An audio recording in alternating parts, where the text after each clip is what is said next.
Center stage, Fluttershy. Fluttershy is a really hard pony to nail down, and I'll be honest, from the very start of Season 1, I was ensconced with her. She was adorable, and Andrea Libman plays her well. However, since watching more episodes, I gradually grew to love the other 5 a lot more, since Fluttershy shows very little explicit growth.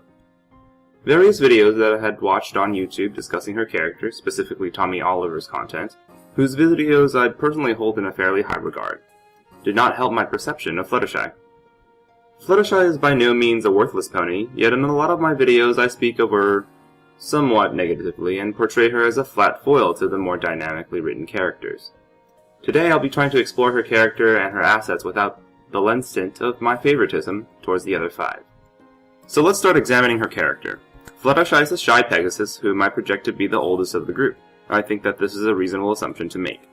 If, for example, Fluttershy were to be taken at face value, my previous claims about Fluttershy would hold true. However, today I'm going to choose to look a little deeper. At the start of the series, Fluttershy was taken to be the shy waif, or the social exile. But she was shown to have the qualities that extended past the original bounds of her stereotype, much like many of the other main 6. Like Rarity, Fluttershy's type, contribution, and magnificence is not skin deep. Now, Fluttershy is more, I dare say, likable than the other characters, especially Rarity at a moment's glance. Fluttershy has shown to be very open and forward with her animal friends. Her charisma extends to these woodland creatures so much that she is blessed with the ability to control them, to a certain extent. The fact that Fluttershy is not shy with her animal friends is a very subtle hint that maybe Fluttershy is actually charismatic, and could stand to be a very good leader if she ever gets over her shyness in a socially and psychologically healthy way. Fluttershy's stereotype of being the shy, soft-spoken, and very often weak-willed fits in line with a traditional desirable woman. However, modern social and feminist movements have really pushed society past this view of women, but the stereotype yet remains. At some level, I do believe that Fluttershy, or the stereotype, still affects us on some level. I know that I was first initially attracted to her character because of this reason.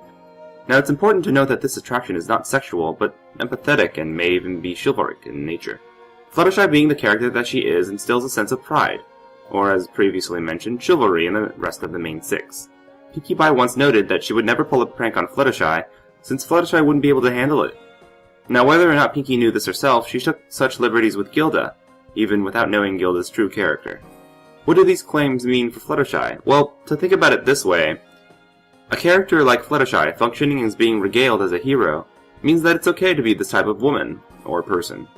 In fact, Fluttershy's hidden depth is exceptionally strong and may be a similarly strong social comment, like Rarity. Fluttershy being a kind, soft girl, but with this type of hidden charisma that rarely ever comes out, can be said to be the opposite of Rarity in that she's very humble and keeps to herself a lot. Not only is this the type of character more relatable, but she sends a stronger message than Rarity. Rarity may be the type of pony every pony should know, but Rarity is not the type of pony every pony can be. Fluttershy, on the other hand, has such compassion, such understanding for others that she sometimes takes it too far. Yet we see a strength in her when the situation calls for it. Fluttershy echoes the strong, traditional woman, the role model that was lost to modern society since so long ago. The Japanese have a term for this idealized woman, the Yamato Nadeshiko, the epitome of pure feminine beauty. She is shown to be exceptionally beautiful, comparable to the likes of Rarity, yet she shows a modesty that is rarely found in such pearls. In the modeling episode, Fluttershy goes to great lengths in order to not disappoint her friend. She moves out of her comfort zone, and even though she is repeatedly shown to be afraid of the spotlight and the stage, she continues because of her loyalty to her friendship. Realizing that Fluttershy represents this trope of a damsel in distress, or the princess, or a fragile glass doll, means that the meta-commentary here is a whole new world to explore. Fluttershy is shown to be a strong and capable mare, taking care of a great number of creatures at all times while maintaining her cottage by herself. Faust's painting of this typical princess character is a far cry from the likes of big corporate dogs. Disney! Attempting to do the same. Fluttershy has lived alone for a long time, presumably shortly after she discovered her cutie mark after the Pegasus race. I don't know about you, but as a small child, I would be terrified to live in close proximity to a forest full of aggressive timberwolves and other creatures of the like that would just as soon kill you as look at you. Fluttershy is also very much a realist. She realizes that a character isn't perfect, and actively tries to become stronger and more complete as a person, which is a great role to follow. Granted, she doesn't always succeed, but she never stops trying. The road to success is not a straight path, but a winding road of many failures. Rarity, in contrast to this, does not show this struggle. She is simply successful without the journey.